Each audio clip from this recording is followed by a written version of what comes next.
Welcome to Neuroqueering Love, an audiovisual series across multiple formats accompanying the publication of the book Deliquescent Beings, a Neuroqueering Book of Love. My name is Laurie Green, founder of Neuroqueering Humans, curator and editor of the Book of Love.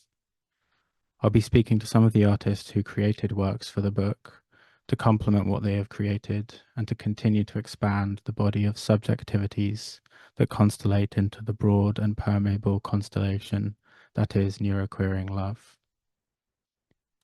Each guest will bring some combination of object, sound, image, and text, each of which for them holds some relationship to love.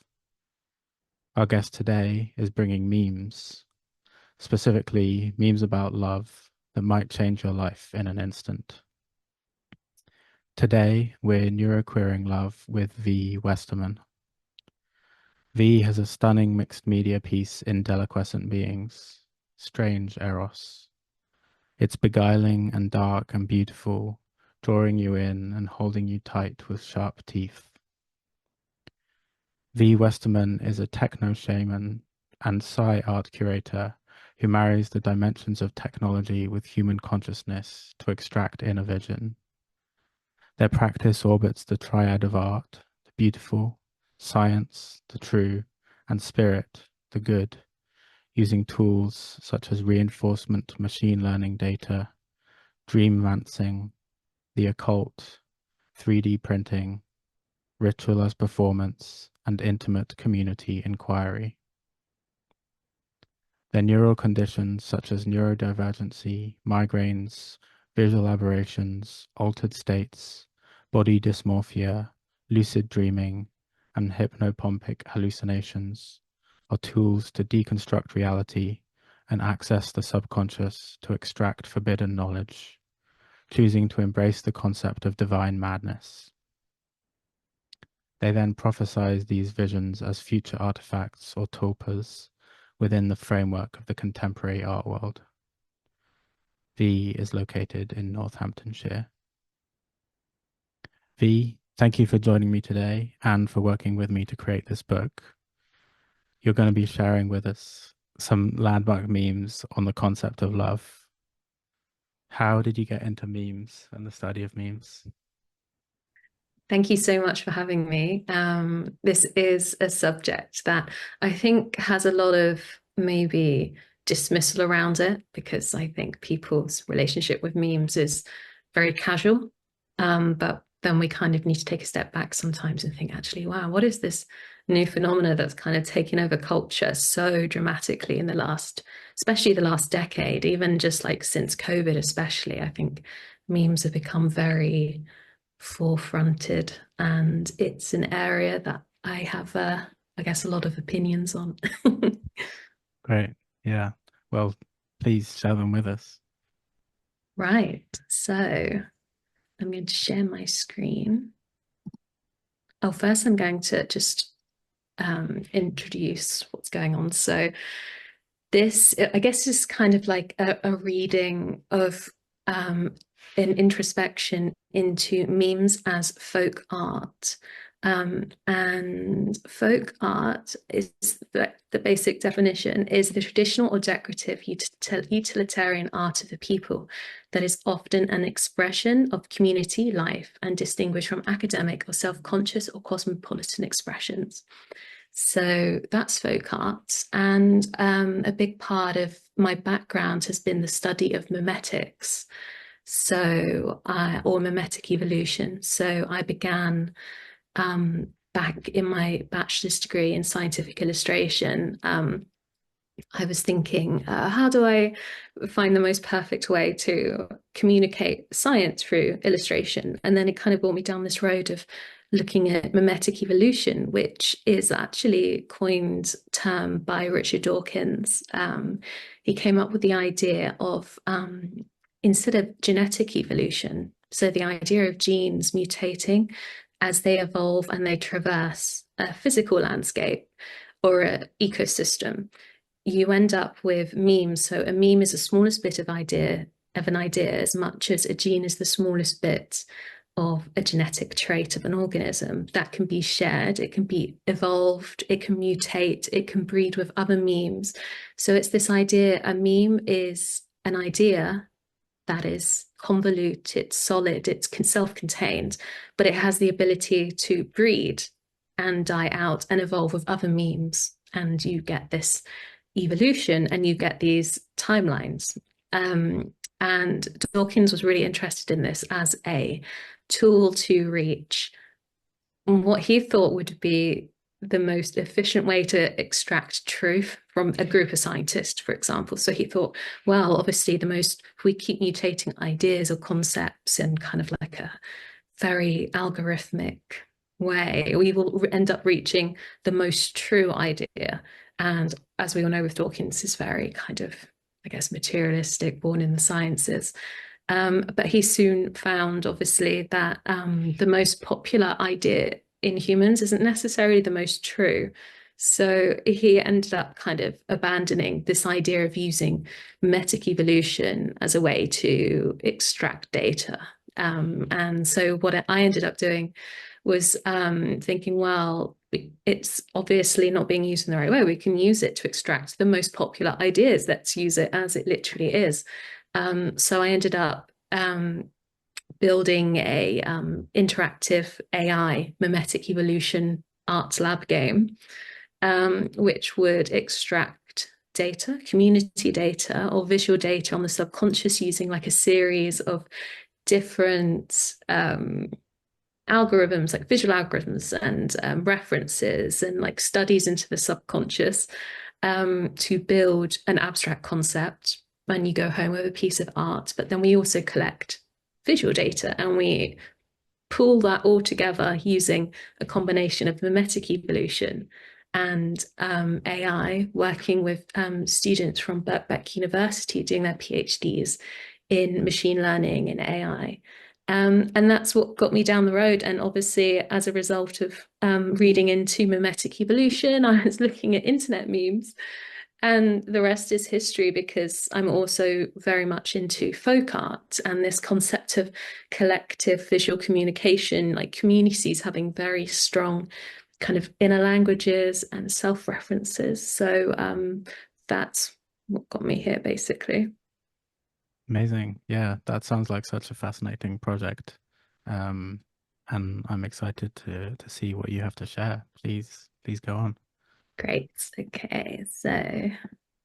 So memes as folk art. So this is kind of I guess, a casual lecture or reading into a study or kind of like a very acute curation of memes that I've extracted from the internet, specifically about the argument that memes are the only living folk culture left in what you get at the kind of end stage capitalism.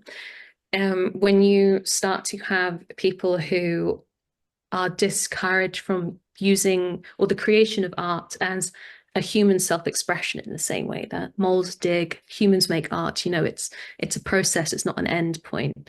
The problem with in-stage capitalism is you end up with what we have now is called hustle culture, or this grind culture, and this idea that your spare time should be working towards escaping the rat race. Like you turn your hobbies into a way to make money. You need to put that on Etsy. Like there's no kind of creation. I feel like there obviously are people still managing to do this because humans are amazing and they'll always find ways to create and make their lives beautiful. But the thing is that we begin to kind of detach our idea of folk art, which is meant to be internalized and intimate. It becomes very almost extracted from us when you make art in a culture that thinks everything needs to be, I guess, what's the right word, gamified into a way of making money and to survive and for status and to have a say in the grander culture. So then immediately that makes crafting and hobbies and art and creativity, it kind of distracts it away from becoming folk culture. So then you're kind of left thinking, oh, okay, so what is the modern day folk culture?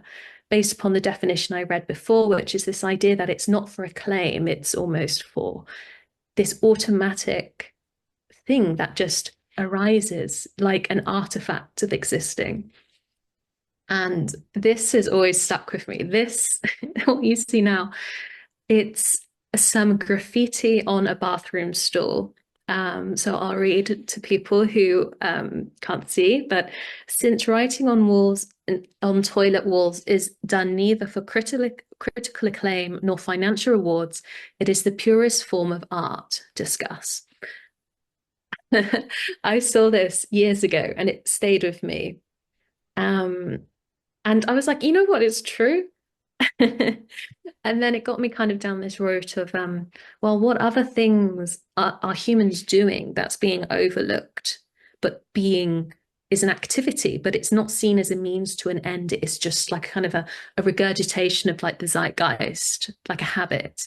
And the closest thing I would argue is memes and meme culture and internet communities sharing inner languages that almost tribalize themselves, like create these tight knit identities and like silos, which one could argue is partly why we have such division in political culture right now, is this, people going down their echo chambers. But there's also, I think, a really beautiful side of that. We get these, very specific, novel ways of humans expressing themselves.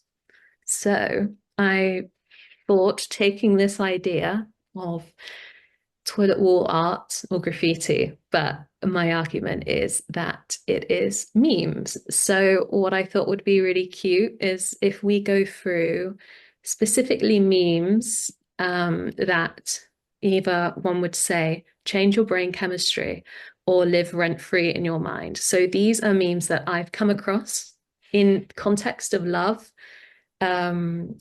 and things that have kind of changed my view, because I think the most poignant thing about folk art is it's not created by a elite character or figure like a philosopher or a scientist or a politician. The idea is that the beauty comes from just this random person who has just said something the other side of the world, and it impacts you and it changes the way you think forever. So do you have any questions about anything? Because I've been talking a lot. No, keep going. Yeah, I'm with you. Okay, This all makes sense. Yeah, it's interesting. good. So are memes the last true folk art form? So I'm going to begin going through these in sections to kind of break up concepts of love, between self-love, community love, love of nature, love of the self. Um, but first, to kind of contextualize the curation of these memes, there's this page. So I'm going to read these out to you. So there's a genre of phrases that sound like they come from the Bible or like Paradise Lost, but really, really aren't. Like these are cathedrals everywhere for those with eyes to see, which of course is a Jordan Peterson tweet about a bottle of Avion. What are the others? So I didn't, I hate that I'm bringing him up on this podcast, but it's referential to the types of, things that kind of, in reference to, as I was saying earlier about memetics, this idea of memes are a social contagion. So it's this idea that's used a lot actually in, if you're interested in kind of subcultures to do with online horror, such as creepypastas or like playing games and things to do with like the dark web. There's this idea of kind of you can get these ideas that kind of infect people's minds and they can be dangerous. But also on the other scale of that, you could argue what I'm doing here is it's the opposite. It's like this idea that kind of infects your mind, but in a positive way. Um, so in response to that, someone wrote, my favorite example is this: if we want the rewards of being loved, we have to submit to the mortifying ordeal of being known. Comes from an essay a guy wrote about sending photos of goats to his co-workers. So in some ways, and that's partly why I think memes are so accessible. It's this idea of there is this transcendental purity that can just rear its head from the most absurd, humorous contexts, and it can still change your life forever. So, so first I'm going to go through, these are memes about love. I've broken them up into purity, intimacy, carnality, and loss. Feel free if you have any commentary on any of these memes as I'm going through. Um, and this is all based upon love for the other. So, love for other people. This is a poem. You wouldn't just plant strawberries, you'd create another universe. I wanted you. Warm and close as fresh laundry. And here we are, Tuesday. Of course you love me. You're wearing one of my socks. Mm. I think about how Hayao Mizaki said, I love is two people inspiring each other to live. And to live doesn't just mean to be alive. Living involves finding beauty in the simple moments of being. So to inspire someone to be in awe of the simplicity of living, that's special.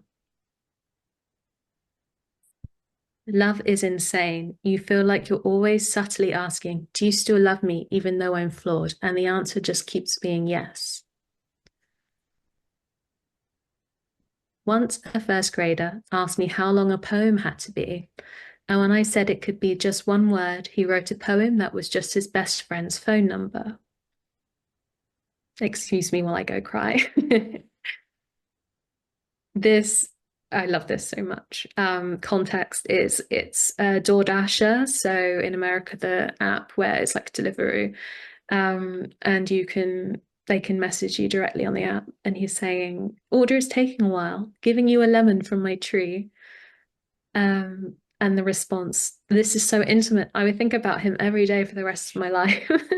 And this really stuck with me because I think there's something very cute about the purity in these. It's and how often, if you order a Deliveroo and you kind of interact with this stranger outside your doorstep and then you never see them again.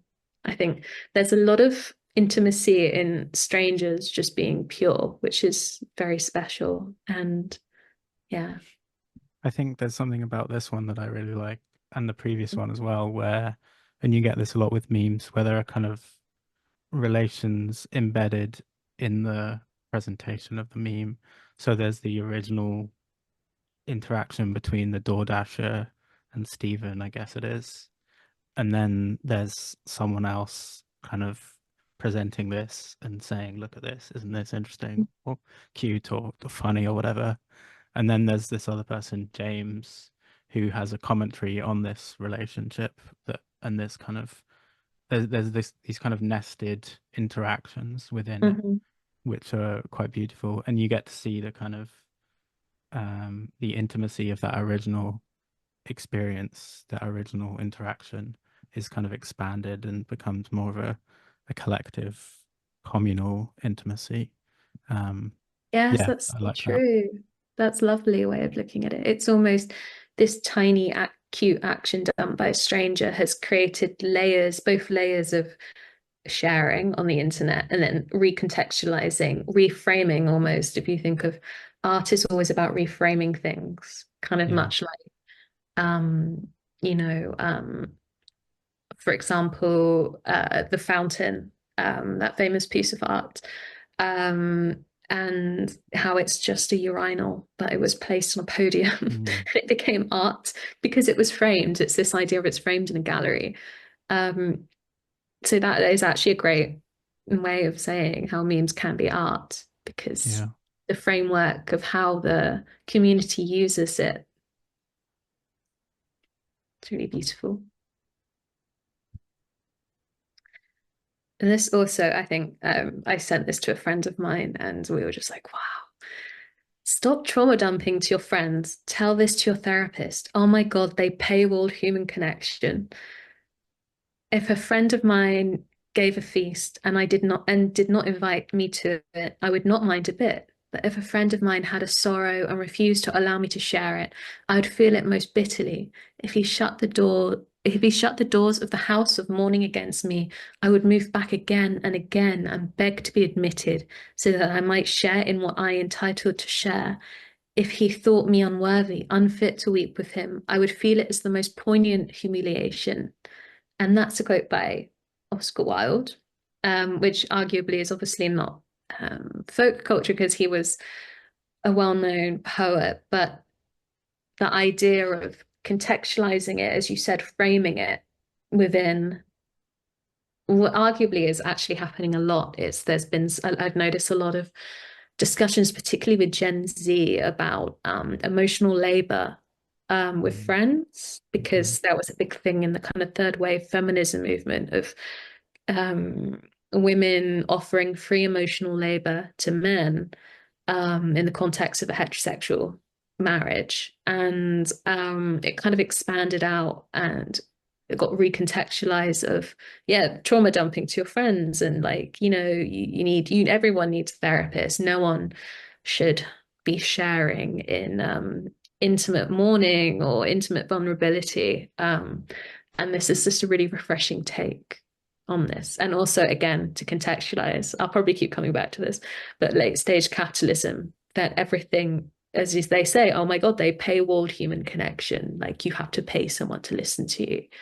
Um, Again, it just creates these tendrils of thinking outwards from a very simple, quote that's been contextualized in today's culture. So that was all purity. Now we're going to jump straight across to carnality. The eighth love language is being a menace, a nuisance, the most insistent annoyance in someone else's life, ever present, always poking, prodding, teasing. I'm on you like moss on a rock because I care. I actually have a friendship very much like this, where we annoy each other. On a date, thinks flirtily. And by the way, I'm so haunted by the ghosts of my past mistakes and how preventable their consequences were. Do you want me carnally? The fuck is, I'll text you later. Let's fuse our souls together. Shake my head.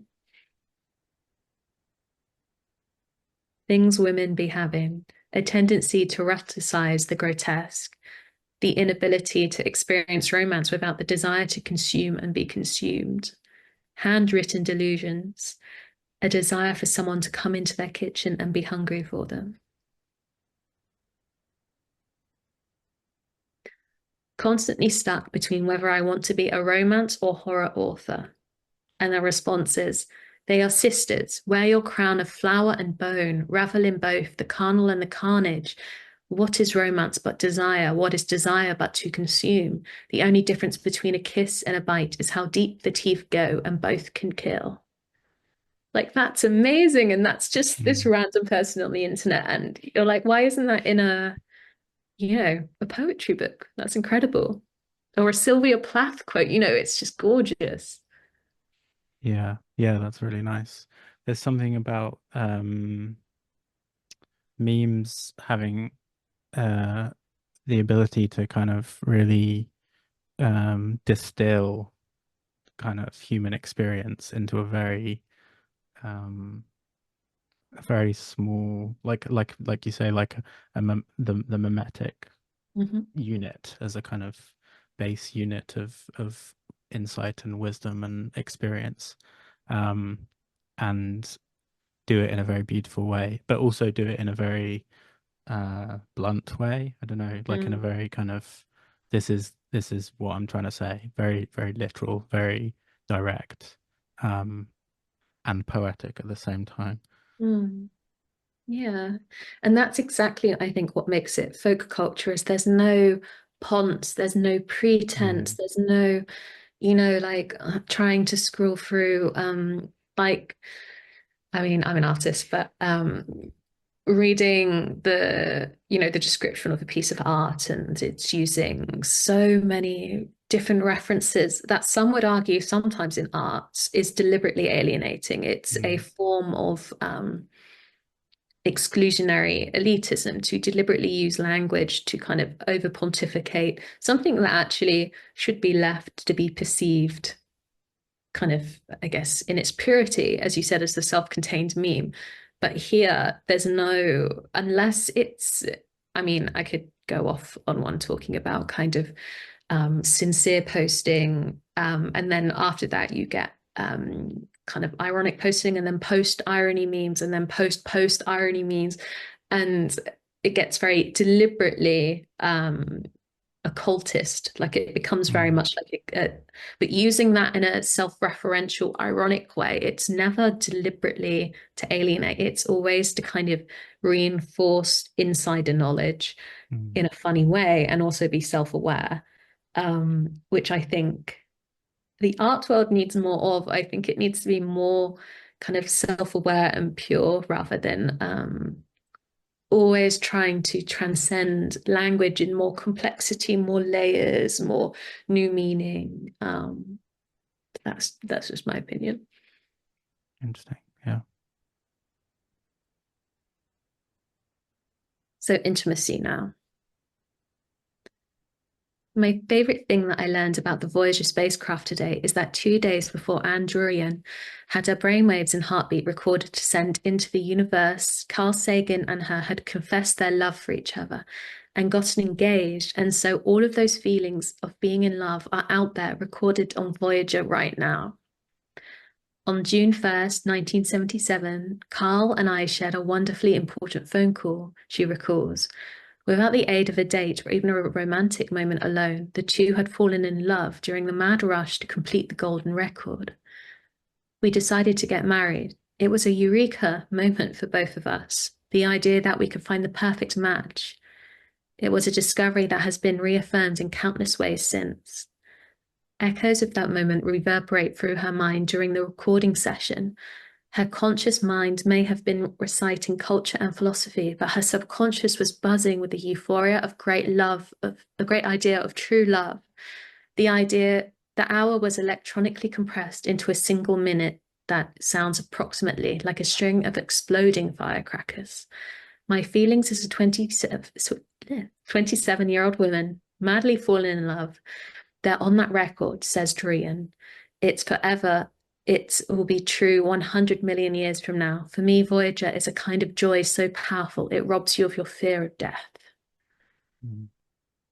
And okay, so contextually, I don't think NASA was ever going to announce this information to us.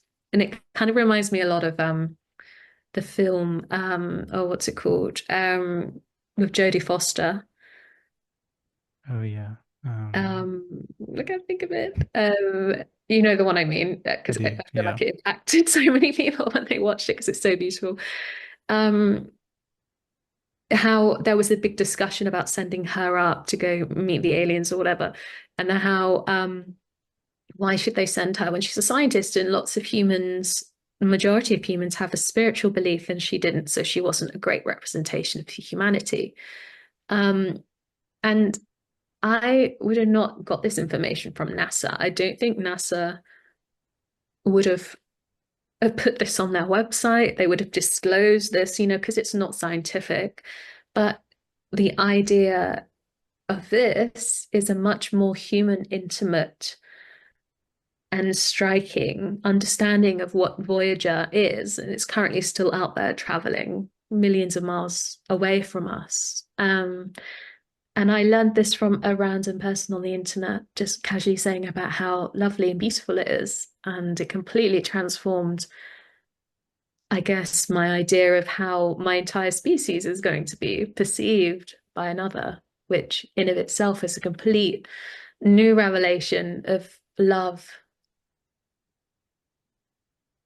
Yeah, that's really nice. I like that. There's I didn't know that story before you told it to me then, and there's a recontextualizing of Voyager as a kind of um yeah, like a kind of brutal colonialist project of expanding human imperialism into the universe, and then this kind of reframes it as a message of of love, or as a kind of way of communicating the human experience of love out into the into the darkness as we perceive it.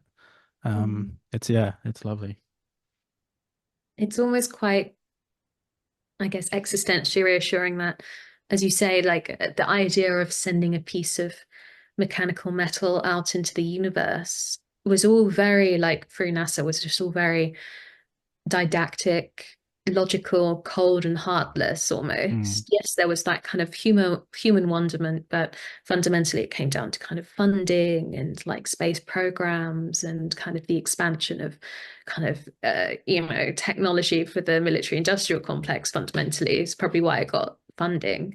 But also the fact that love slipped in there just causally, just yeah, by the very nature of humans making it. And they had this idea in their head that actually it's going to be this thing. But fundamentally, love seeped in. And it's probably, as they said, like maybe if there are aliens, they're going to interpret the brainwaves in a more intimate way than mm, the picture of the two naked people on the front. It probably means less to them than the brainwaves. So yeah, it's yeah, really changes your relationship with the idea of Voyager and us as a species. I think actually it'd be quite funny to go on to this one afterwards. This is a green text.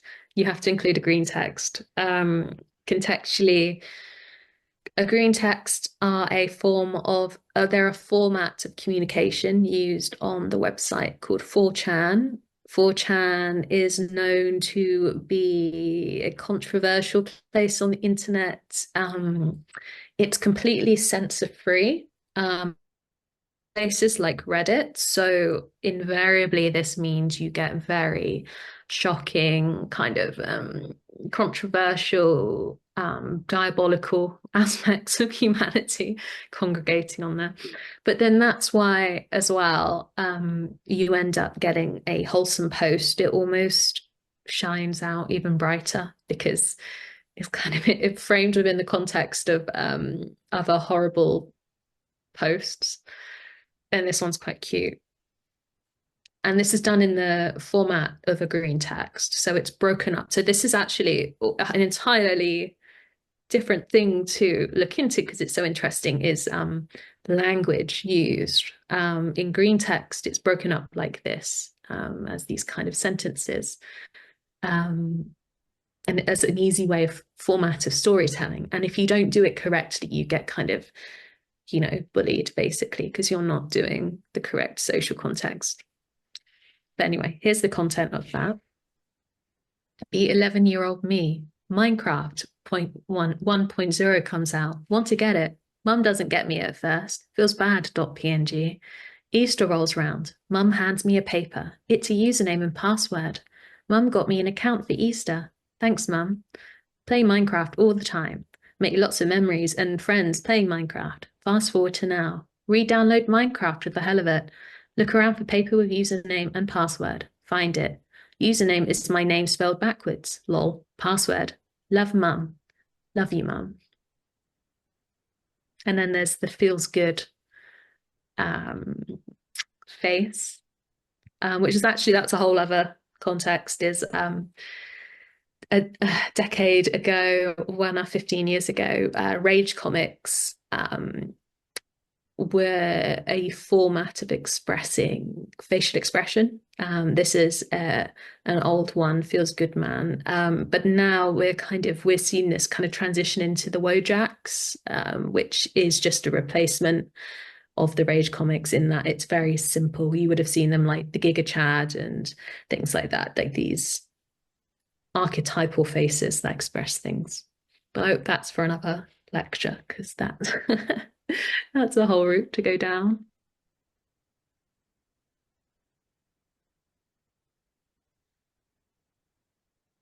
27-year-old me is gone from the world, but echoes of him remain. The same is true for 17-year-old me and 7-year-old me. Those people no longer exist, and yet I hear their footsteps in the attic. Humans are haunted houses. We are both the rooms and the ghosts in the corners.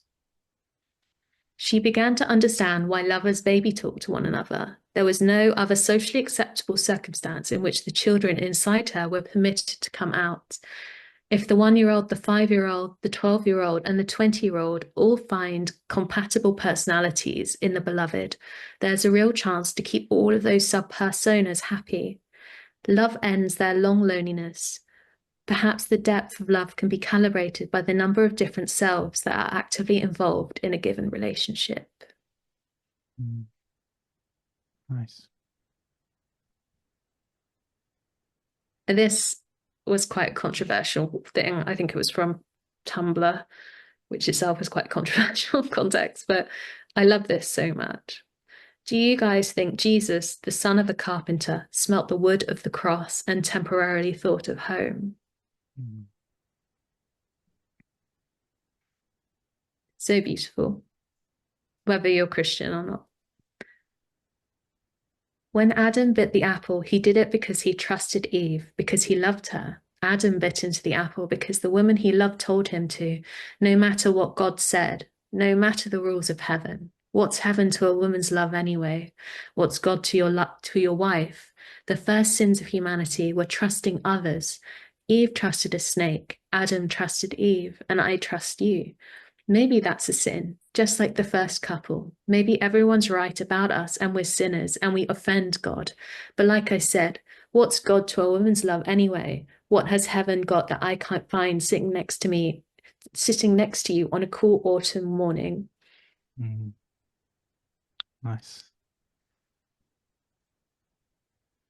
Again, that's probably a reference back to earlier when I was contextualizing the curation of people saying from, oh, is this from Paradise Lost? Is this Mm. from the Bible? Is it's just Yeah. so beautiful. Now we're moving on to loss. Maybe the grief never really leaves, but slowly it starts to feel less like it's strangling you and more like it's holding your hand. You know that Ada Limon poem where she's like, I can't help it, I love the way men love. Dad recently confessed to me that he became a shoemaker because they buried my grandma shoeless. Mm. Life really is just like you meet people, you love them, and then you lose them, and then you never see them again, and it's inevitable, and it happens to everyone, and there's nothing you can do about it. Richard Silken quote, you know the one. Someone has to leave first. This is a very old story. There is no other version of this story. Mm. That one quote about airports witnessing more sincere kisses than wedding calls because love is felt more when it's leaving. This one right here. Airports see more sincere kisses than wedding halls, and the walls of hospitals have heard more prayers than the walls of when the walls of churches, because love is felt most when it's leaving. Mm. And I think we can all relate to that. Lost someone. Yeah, I think there's something really nice about the way people express themselves with an honesty in this format and in memes and in social media in general.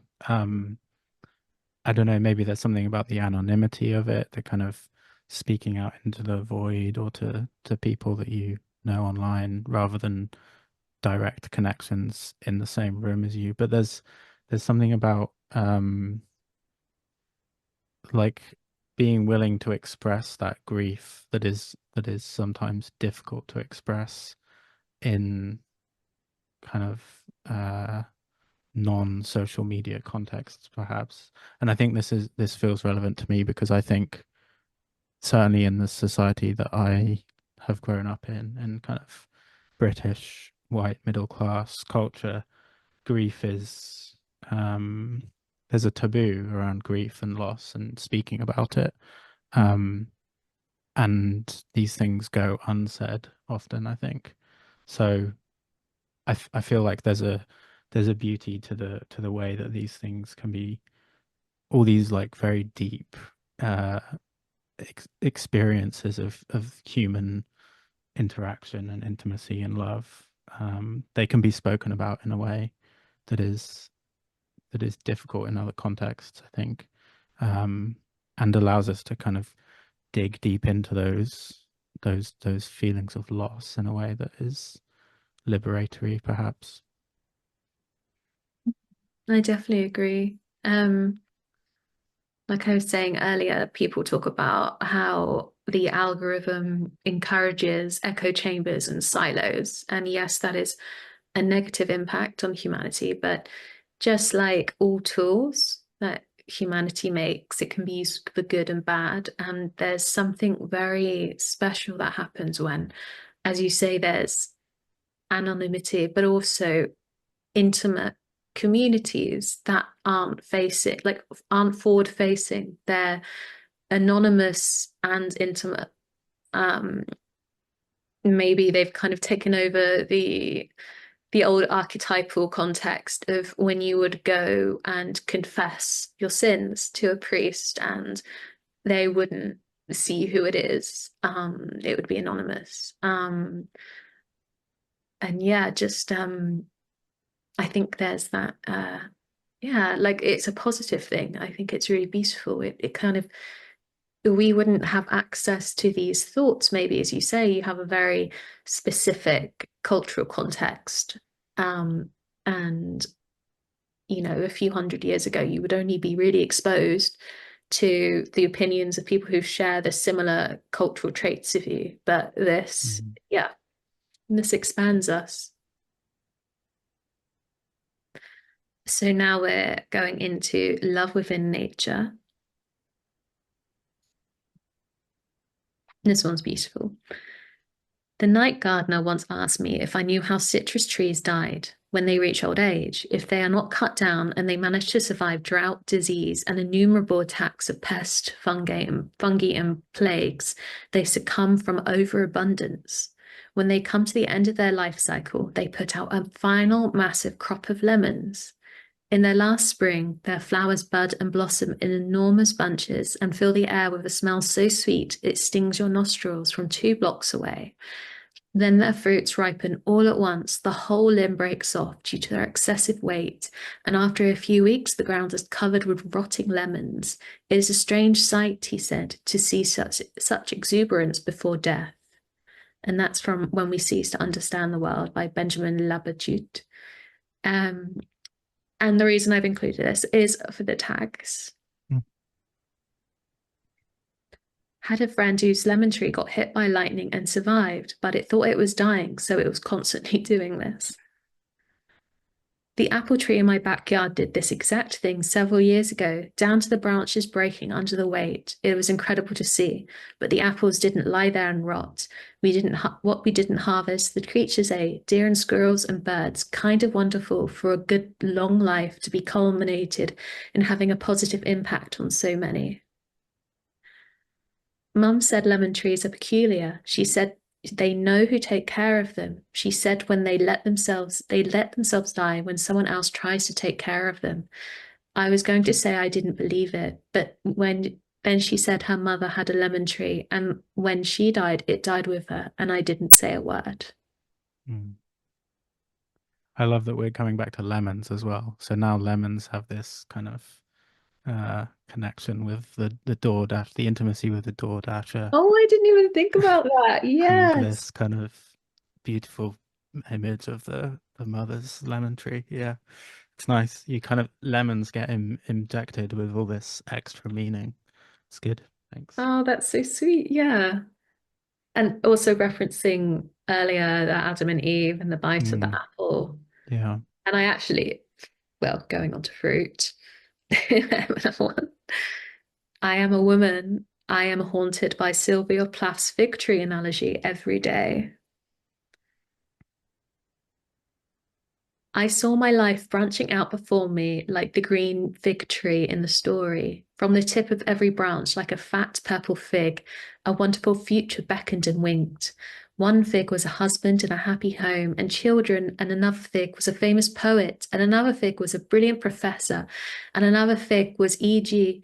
the amazing editor, and another fig was Europe and Africa and South America, and another fig was Constantine and Socrates and Attila and a pack of other lovers with queer names and offbeat professions, and another fig was an Olympic lady, crew champion, and beyond and above all these figs were many more figs I couldn't quite make out.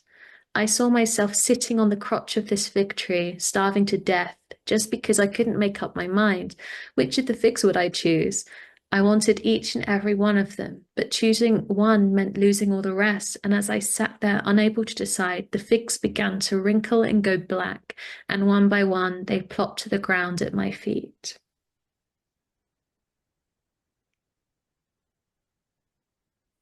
And I love that so much because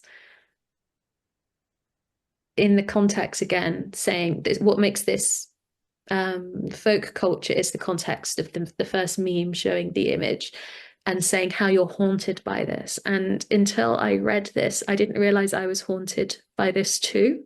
Mm. This constant desire for to kind of devour your life whole, but not choosing which fruit to Mm. bite into. And knowing if you bit into every different fruit, and then you couldn't go back to that fruit because it would go bad because you've bitten into it. And like, yeah, I think that's a again using the fruit terminology. There's so much symbolism in fruit. Mm. Yeah. Very beautiful. I don't know the name of this artist. I tried to find them, but I couldn't. But this was just a really cute thing to put in. It's not a meme, but it's this idea of love of nature from humans. And this is just, yeah, I love looking at these images. They're so beautiful. And this idea of there's kind of a juxtapose of the animals recognizing themselves in kind of this form of veneration for the animal, but at the same time, both these animals, so a wild horse and the thylacine, they're both extinct because of humans. Mm. Um, and probably you could imagine this horse is probably the last of its species that thinks it's looking at another version of itself. And that's our fault, but it's also, we've painted it because we love it. And there was just, yeah, that really kind of struck me of love of nature, of how we consume it. Going back to the fruit analogy, if you Mm. consume something that you love, but you still love it, but then it's gone. Yeah. And love can be so destructive as well. Mm. So Melbourne gave their trees ID numbers and email addresses so residents could report down branches or other problems. Instead, people started writing their trees love letters. Sometimes the trees even wrote back. To Greenleaf Elm, tree ID 1022165, 29th of May 2015. Dear Greenleaf Elm, I hope you like living at St. Mary's. Most of the time I like it too. I have exams coming up and I should be busy studying.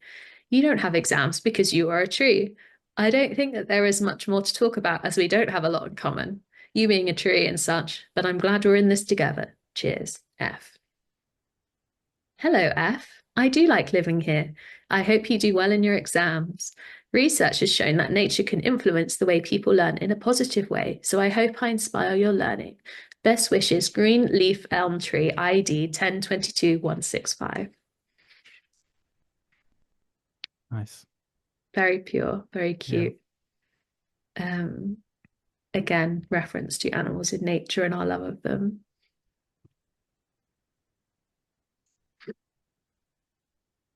I don't know what's more enchanting, that songbirds dream of their songs or that humans use their advanced scientific capabilities to find out about what birds dream about.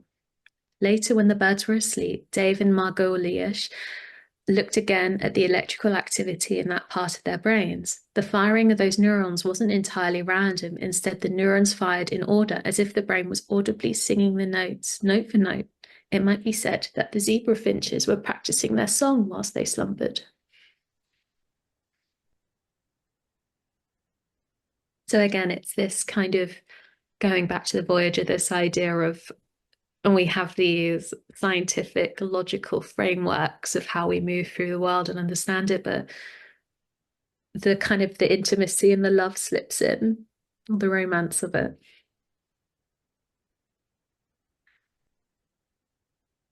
Again, Voyager, how it started, how it's going. Again, this meme format is used a lot in social media, of kind of posting, an image of you years ago and an image of you now and how far you've come and, like now we're here kind of vibes. And yeah, this just, I think, is very intimate kind of image showing the progress of humanity and our love of nature. Yeah, and I kind of desire to represent and to capture the beauty of it, I suppose, in both of these images. Yeah. Definitely. Sees fossils of older dinosaur and baby dinosaurs intertwined in a way that implies the adult died crouching over their nest, trying to protect them from a natural disaster. Oh my God, it died crouching over the nest, trying to protect them from a natural disaster. It's about the permanency of an act made in love, or the closest thing they could experience by an individual animal that existed before our furthest human ancestors ever walked the earth. Love is real, and time didn't let them be forgotten. Mm. This one influenced me a lot. I heard it years ago and I loved it ever since. People talk all the time about primal instincts, and it's usually about violence or sexual temptations or something. But your humanity comes with a lot of different stuff that we do without really thinking about it, that we do without being told to do or prompted to. Your average human comes pre-installed with instincts to befriend, tell story, make thing, investigate, share knowledge, laugh, sing, dance, emphasize with, create. We are chock full of survival instincts that revolve around connecting to others, dog-shaped others, robot-shaped, sometimes even plant-shaped, and making things with our hands. Your primal instincts are not bathed in blood. They are layered in people telling stories to each other around a fire over and over and putting devices together through trial and error over and over and reaching for someone and something every moment of the way. Your primal instincts are not bathed in blood. My God, this is beautiful. Such a refreshing change to the pace of the constant glorification of instinctual human violence. Mm. Yeah, I love that. I think there's a there's a kind of assumption that human evolution or human society develops through competition. Competition is kind of the primary method of change. But I think like this is hinting at like collaboration and working with other people and relating to other people Mm, through love is equally as, if not more, relevant as a kind of driving force for humans, I think. Yeah, it's beautiful. definitely. Okay, now we've moved on to love for the self. And this is going into grace. So this idea of, I think, I think all humans struggle with self-love, Mhm. especially moving directly on from the meme we just looked at, this idea that kind of, neo-Darwinists and um, maybe kind of the Victorian modality of viewing humans, or like Freud's understanding of humans, is that we're these kind of, we're always almost made already as a mistake, we're animalistic, we're inherently selfish, we're just this kind of beast that's being suppressed, but it wants to come out. And the only thing that's kind of giving us any true grace is this idea of eventually you'll get into heaven if you suppress how evil you are. Mhm. Um, and actually, that, so I think it kind of leaves us with a needing to rebuild our self-love a lot. And giving grace to the self is probably the biggest thing I've done for myself in terms of self-love. And I haven't put it in here, but just thinking of it now, there was a quote, I'm not sure if it was a meme, but saying about how to love your body in the same way that you would love a grandparent or a sick pet, and the Mm. patience and love you would give that body should be the same in the patience and love that you give your own body. Like, why do we punish and get frustrated with our body? We wouldn't get frustrated with a loved one if they were ill. Um, which so I identify as disabled. So as someone coming to terms with that, that was huge. So here's a whole section on grace and patience and self-love.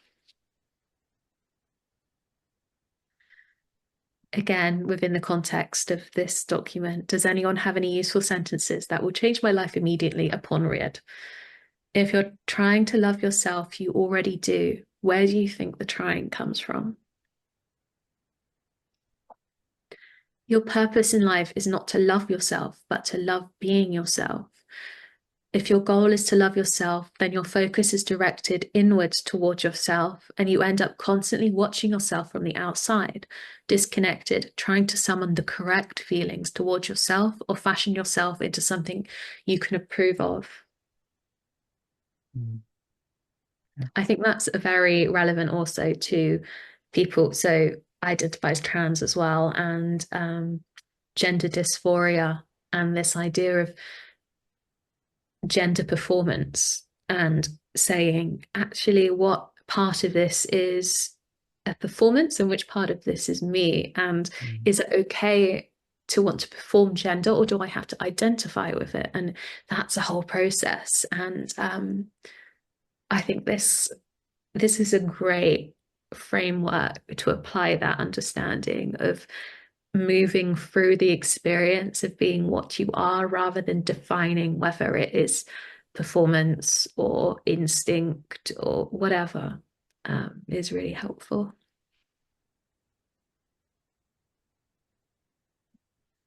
If your goal is to love being yourself, then your focus is directed towards outward, towards life, on living and making decisions based on what brings you pleasure and fulfillment.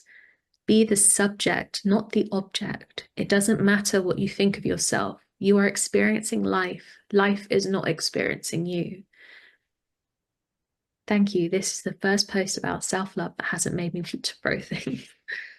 Because again, there's, like the whole body positive movement worked for some people, but I think, again, with maybe trans people, it's not something that they could quite grasp. And I believe nowadays there's the kind of the movement's more focusing on body neutrality. So Mm. viewing, not celebrating something that you inherently cannot change, about hating yourself. Like if there's something about you can't hate, like you've tried to love it, but you can't. But fundamentally, you can't just begin loving something. You need to start from scratch. You need to start with neutrality towards it. Like, oh, I Mm. hate my legs with the stretch marks, but my legs work and they walk me to go and get ice cream with my best friend. And that's enough, you know? You don't have to Mm. love it. It's Mm. okay. How liberating it is to pursue wholeness instead of perfection. Very important as an Mm. artist as well, because Yeah. perfectionism is the death of creativity.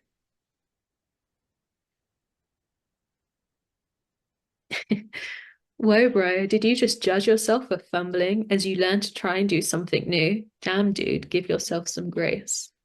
I actually have this meme in my head all the time when I'm making art, like all the time. Those sheep staring at you. Yeah. Like, judging me. Yeah.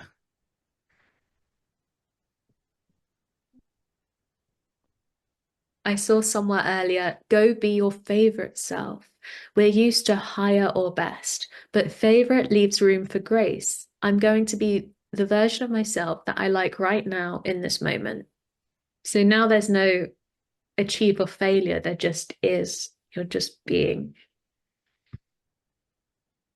This that is some galaxy brain advice that just short-circuited my endless rumination on the similar question, what is my true self? Again, relevant Mm. to transness or queerness or neurodivergency even, or Yeah. anyone really. Yeah, absolutely. Here's a kind of one that kind of definitely within grace, but is a more kind of a modern language.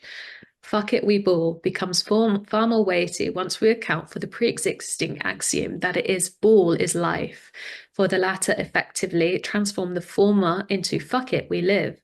And what maxim could be more gravely important than that which urges man to persist at all costs? Yeah, I like it. And now we're going on to love for the self transformation. This was just very cute, and I thought I'd include it because it's aesthetic. Healthy zucchini brownies. Did you know that our lives are short and beautiful, and someday they will find your bones, and no one will be able to tell from your skeleton what sweetness you stole from yourself? This is iconic, this one. This was in the context of, I believe it was a YouTube video on learning to play guitar, I think. And a comment was, this is going to take 3 years. And then this person said, the time will pass anyway.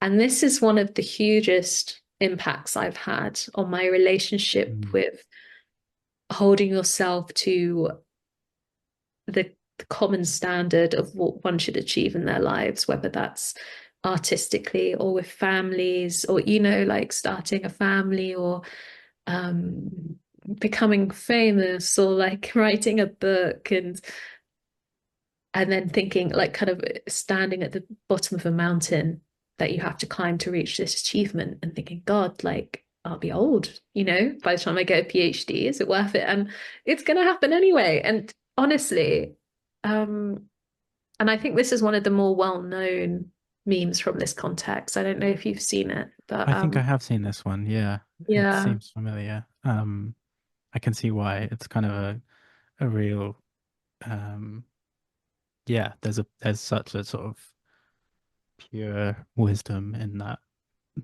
it's universally applicable almost. yeah. Well, someone P wrote that. Okay, yeah. Yeah.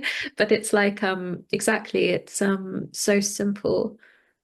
And again, as I said, the reason I put this document together was this: living rent free in your mind, or brain changing your brain chemistry forever. I would define this one as up there. This is a really nice one as well because it emerges from the kind of the real like I don't know what the original video was. You said it was about learning to play the guitar. Like I'm sure Mm. that was a great video that was useful to people as well. But the kind of real like changed my life immediately wisdom came through this interaction, this relational interaction between a commenter and the creator of the video. Mm. Um, so there's a kind of um, elicited wisdom rather than spontaneous wisdom that I think is really nice. Yeah, I think that's the spirit of in the spirit of folk art is, Mm, as I said, there's a tendency in creativity for it to be gamified towards capitalism, or to status, or to opinion, to rise above peers, to then reach the kind of elitehood. And there is also the argument that I think it's been going around a lot on the internet of kind of disengaging from that idea of, like, humans don't create for a product. They mm, create because it is the same, the way the birds sing. It is an activity. It is not a destination. It is not a way of climbing social hierarchy in a selfish way. And I think these moments of just zen beauty, like clarity, like these kind of ephemeral, sublime moments of understanding and communicating that, as you said, on like the humblest context. yeah. Like, if I look back on my life, kind of the most dramatic understandings of life, and the sublimeness, you know, will be in the most humble places, like looking at moss, or you know, it's Yeah. Yeah.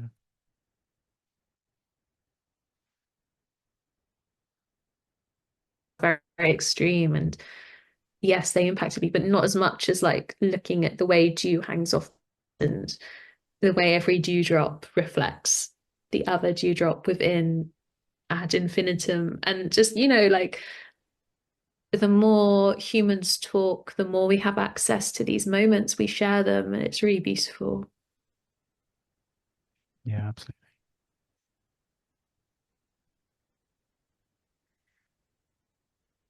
Again, I'd say this whole section on transformation is very relevant to trans people. It's okay if you're not who you thought you would be. Wow, this is one of the softest things I've ever read on here. I haven't met all of me yet. What a lovely and terrifying thought all at the same time. This is a great one. God made trans people for the same reason he made grapes, but not wine. Who are we to deny this divine alchemy of the self? As my friend Julian puts it, only half winkingly, God blessed me by making me transsexual for the same reason God made wheat but not bread, and fruit but not wine, so that humanity might share in the act of creation. And that's by Daniel Lavery. And this is a really beautiful quote. I actually got this printed off on a flag for Trans Pride this Mm, year. Um, what you are is God's gift to you. What you become is your gift to God. nice. Yeah, I like it.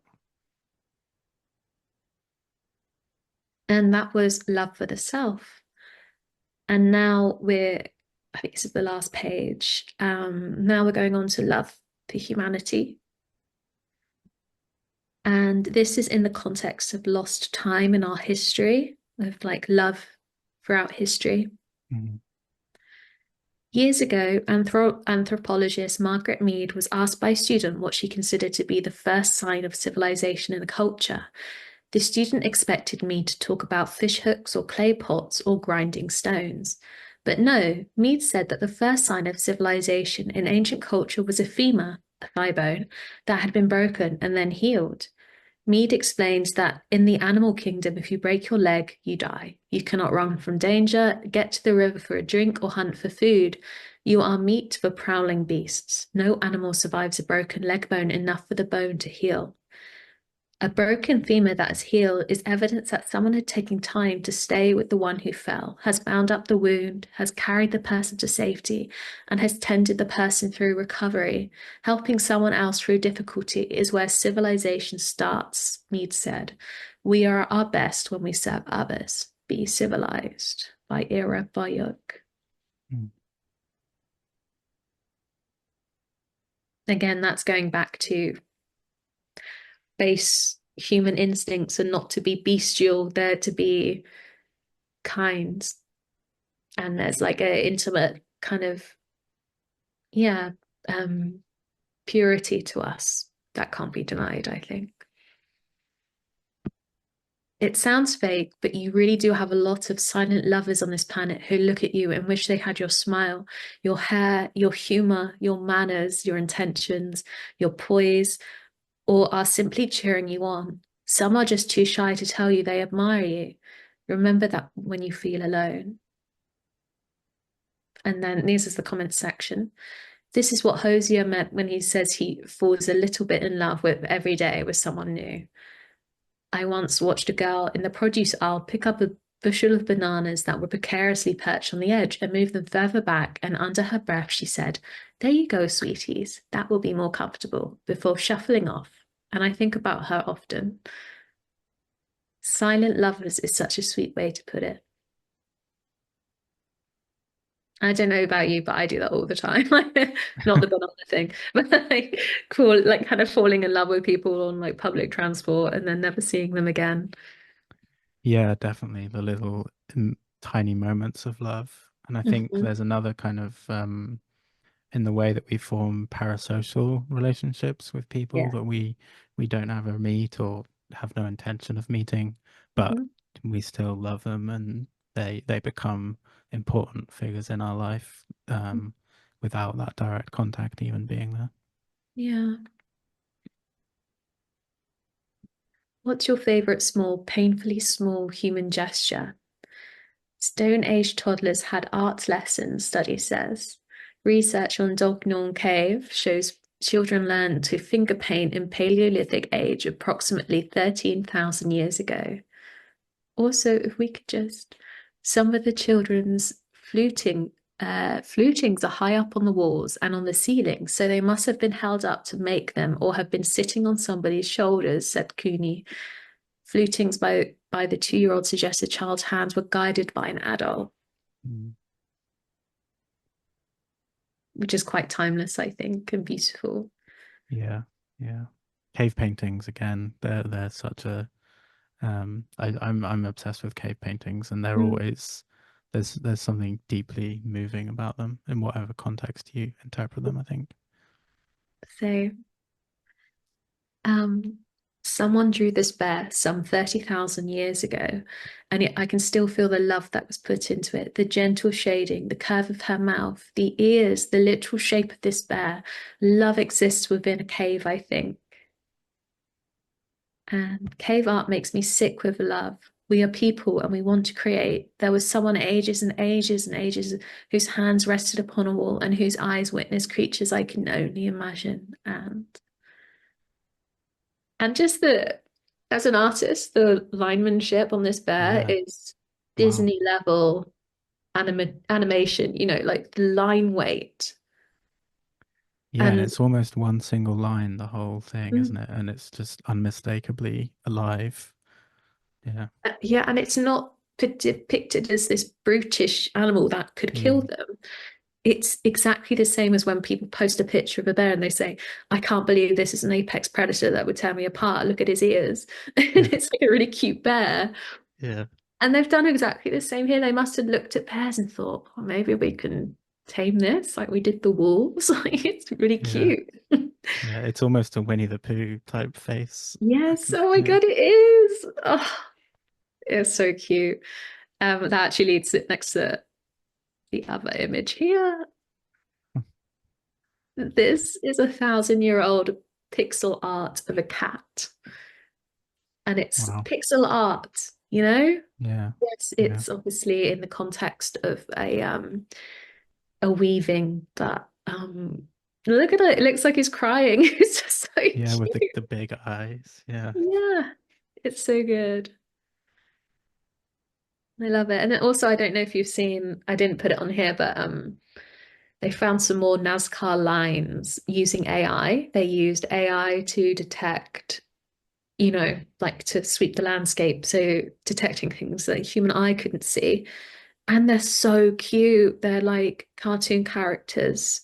They're gorgeous. I mean, they're obviously spiritual depictions of gods and like totem animals, but the love of how they're depicted, like they're so soft looking, they're so childlike, like accessible, like it was really, yeah, really beautiful. I was really excited about that. A good use of AI, I'd say. Just finding cute line Yeah, art in the Nazca Desert. absolutely. And now we come to death. When you die, you walk into the cold unknown, hand in hand with a girl you met once when you were 5 in a hotel pool, and her hand is warm. And then we go on from that, people adding their context of who it would be, who would guide them into the afterlife. And again, it's all people who are these, as you said, silent lovers, these people who pass through our lives for 1 second, but have this profound impact on us.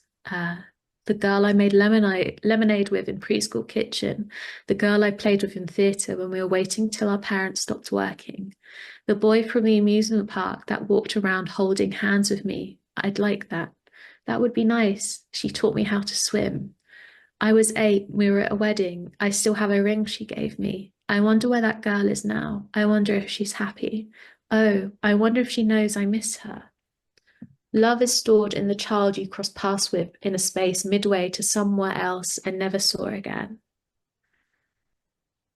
And there's even more. The girl I met at the airport when our flight was delayed, who then ended up on the same connecting flight after that. We made up a song about the dried gum on the airport floor and sat together on both flights. I don't remember her name, but I think about her a lot.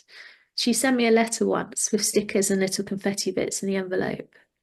The little girl who climbed the rock wall with me at the local skate park when I told her I was scared to do it alone. We didn't even speak the same language. It was so strange how I remember her name, her face, her swimsuit all those years later. It wouldn't be the worst death. My cousin-in-law, who I only met once for a single weekend, but we spent an entire day at the zoo with our wrists tied together with hair tie. My mum put beads and threads in her hair, and I still have mine. Love that. Yeah. Yeah. What did you Gorgeous. call them? 1 second lovers or Silent lovers. silent lovers? Yeah. Love that.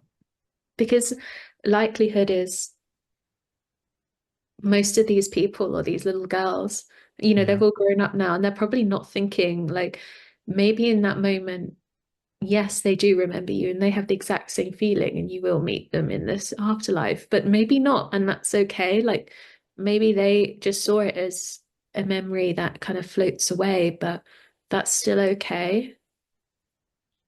Yeah, and they will have their own moments with someone else maybe, and there's kind of like this thread that connects Mm. um of this experience. And I guess there's a feeling associated with these moments, right? There's like a powerful, well, a feeling of love as Mm.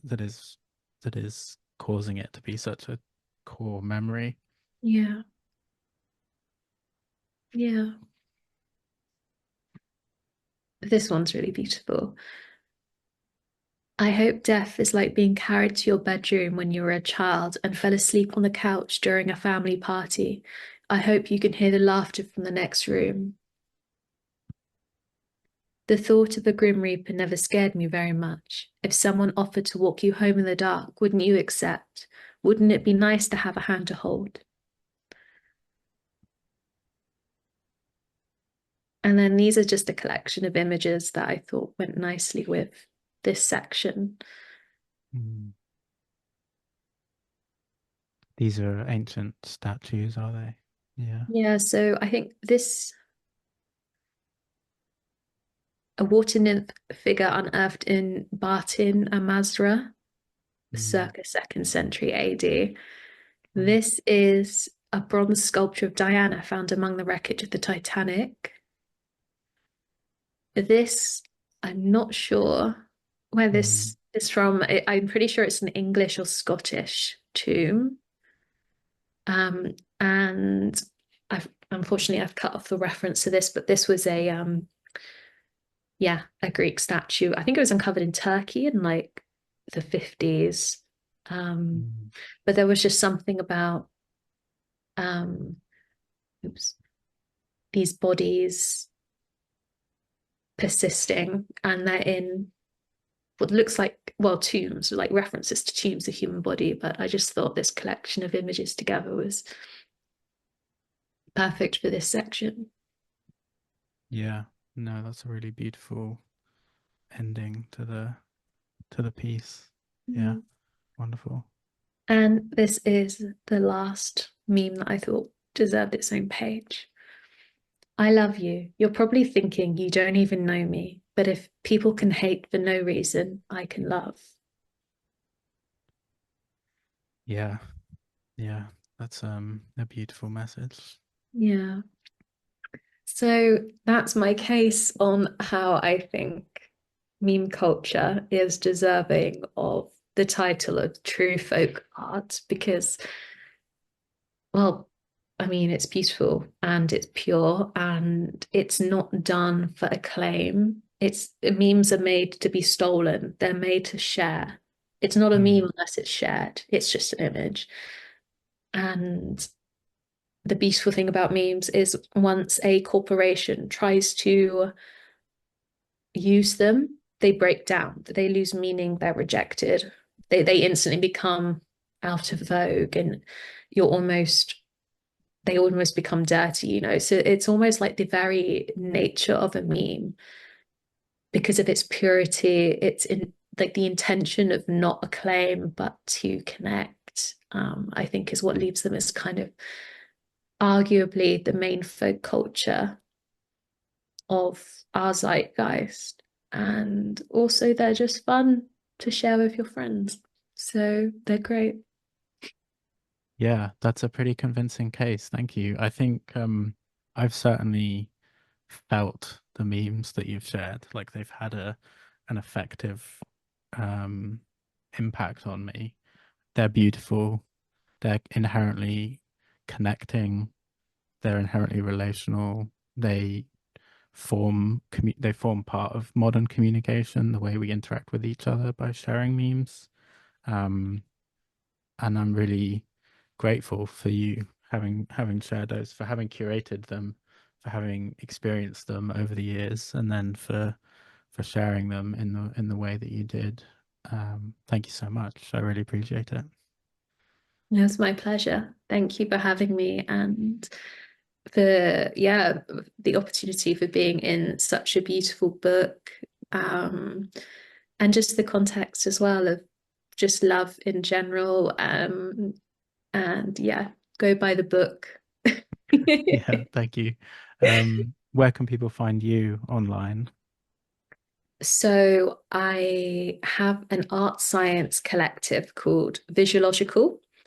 And you can, maybe we could put that in the description below the video. Absolutely. You can find me there. Um, I'm relaunching. So I used to be more focused on working with institutions to teach them how to use techno shamanism in their everyday public engagement. And now I'm taking a focus more on techno shamanism, creating the actual artifacts, so creating art. And creating kind of more community-based engagement rather than institutions. So if you're Great. interested in the idea of memetics, I'm also going to be doing a lecture series on memetics and memes Oh, as folk culture, and how this can also apply to how we traverse culture, our inner world, how we make art, and the importance of those things. So if you were interested in any of this, go find me. that's really exciting. And I will be following that because I am interested in it, and I am interested in what you will make in the future, V. So thank you so much for joining me today. Um, it's been a real pleasure. And if you listeners or viewers want to buy the book, you can go to neuroqueering.network/shop, or find us at Neuroqueering Humans on Instagram. Thank you for spending time with us today. With love and solidarity. Goodbye.